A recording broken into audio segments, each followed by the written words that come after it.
Class 4 এর বাচ্চা তামান্না খাতুন মেয়েটি মায়ের সাথে স্নান করতে যাচ্ছিল। তৃণমূলের বন্ধুরা নাকি তাকে বোম ছুঁড়েছে, বোমের আঘাত গলায় লেগেছে, স্পট ডেথ হয়েছে। বিশ্বাস করুন, আমি সেটা ভিডিওটা দেখার পর থেকে না মানসিকভাবে আমি একটু দুর্বল হয়ে পড়লাম যে আমরা কারা। আমি নওশাদ সিদ্দিকী, আমি আমার কথা বলছি, আমি কার হয়ে বিজেপির বিরুদ্ধে কথা বলছি?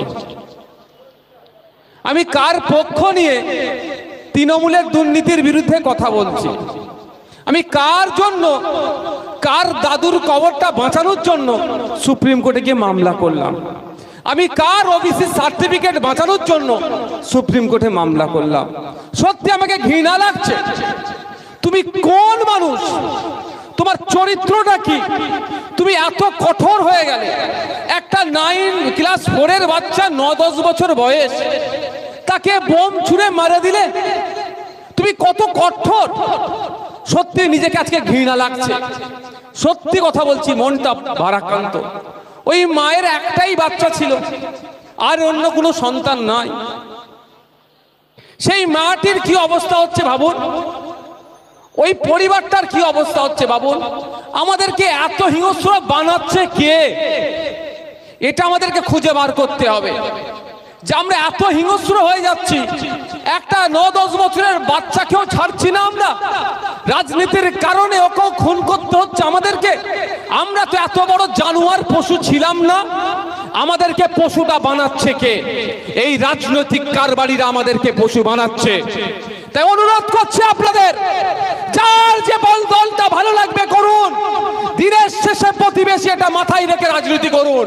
আর না হলে ওই রকম হবে, কারো মায়ের কোল খালি হবে, তো কেউ স্বামী হারা হবে, কেউ পিতা হারা হবে। আপনার আমার মধ্যে হবে ওই তামান্না খাতুন হবে, না রে ওই আফরোজার মা বাবা হবে, মা হবে। একটু ভাববেন মাথায়। এমন কোন নির্বাচন নেই পশ্চিম বাংলাতে হিংসা খুন ছাড়া হচ্ছে না। কেন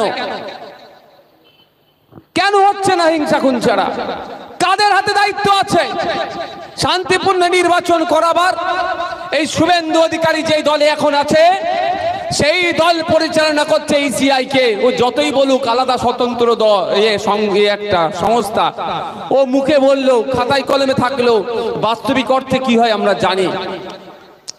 ইলেকশন কমিশন অফ ইন্ডিয়ার দায়িত্ব হচ্ছে ওই ইলেকশনটাকে কন্ডাক্ট করবে, শান্তিপূর্ণভাবে নির্বাচন করানো।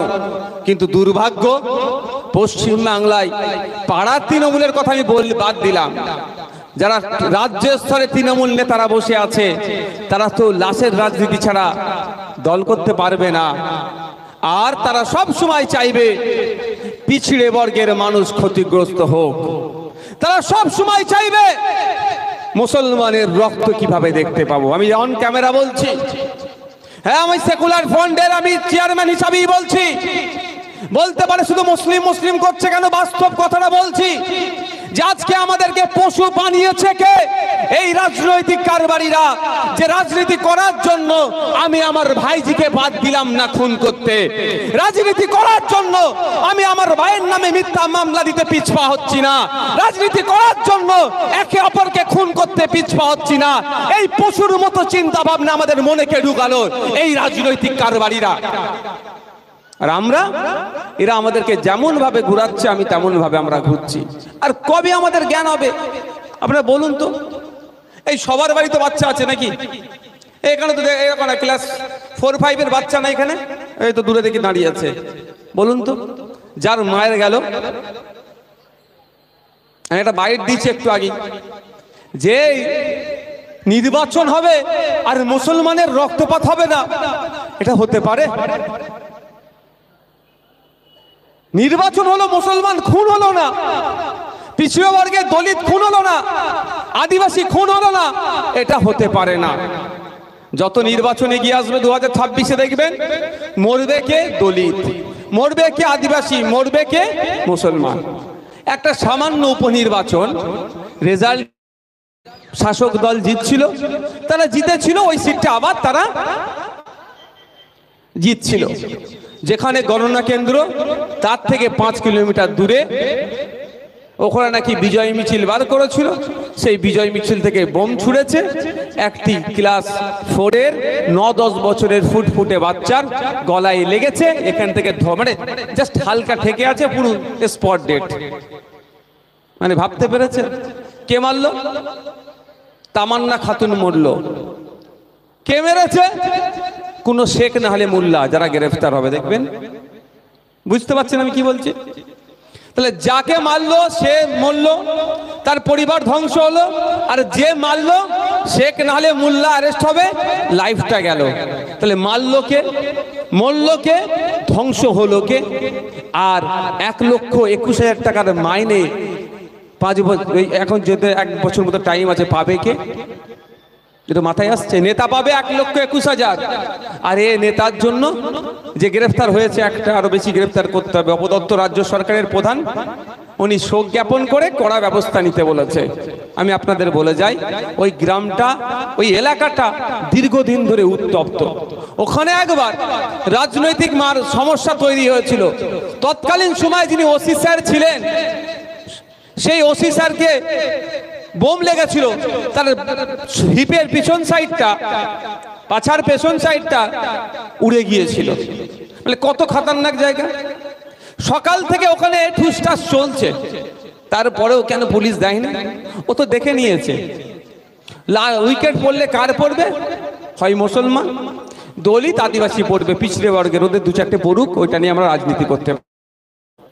আমার বলার এটা কারণ আপনাদেরকে, যে মার খাবো আমি, মরবো আমি, জেল খাটবো আমি, ধ্বংস হব আমি, আর তুমি 1,21,000 টাকা মাইনে এমএলএ হয়ে যাবে আর বিভিন্ন ফ্যাসিলিটি নেবে। তো একটু আমাদেরকে সচেতন হতে হবে, আর না হলে আমাদেরকে লড়িয়ে দেবে, আমরা মরতে থাকবো, দলিত আদিবাসী মুসলমান মিলে মারপিট করে মরবো, আর গদিটা অন্য কেউ মজা মেরে দিয়ে বেরিয়ে যাবে। কেন এত হিংসা? আমাদের ভাবতে হবে, আমাদের মনের মধ্যে এগুলো ঢুকাচ্ছে কি? এইটা যদি না আমরা খুঁজে পাই, আমাদেরকে এই ধরনের ব্যবহার করবে, একে অপরের প্রতি বোম ছুড়ার কাজে আমাদেরকে লাগাবে। আমি বলেছিলাম ন্যাশনাল লেভেলে একটা বিভিন্ন পত্রিকা এসেছিল, স্টেট লেভেলের পত্রিকাতে এসেছিল যে তৃণমূল কংগ্রেস শওকত মোল্লার মতো বোমবাদা নেতাকে পছন্দ করে, শিক্ষিত মুসলিম নেতাকে ওরা পছন্দ করে না। আমি আপনার এলাকার কথা বলছি, আমি জানি না কি আছে আপনার এলাকাতে, খোঁজ নিয়ে দেখুন। যে সমস্ত তৃণমূলের মুসলিম শিক্ষিত লিডারগুলো আছে, ক্রমশ তাদেরকে দূরে সরিয়ে দিচ্ছে। যে যত ভালো বোম মারতে পারবে, যে যত ভালো লাঠিয়াল বাহিনী হবে, যে যত গুন্ডামি করতে পারবে, যে যত তোলাবাজি করতে পারবে, সেই সমস্ত নেতাদেরকে সামনে নিয়ে আসছে। ভুল বলছি নাকি? এলাকার কথা বলছি।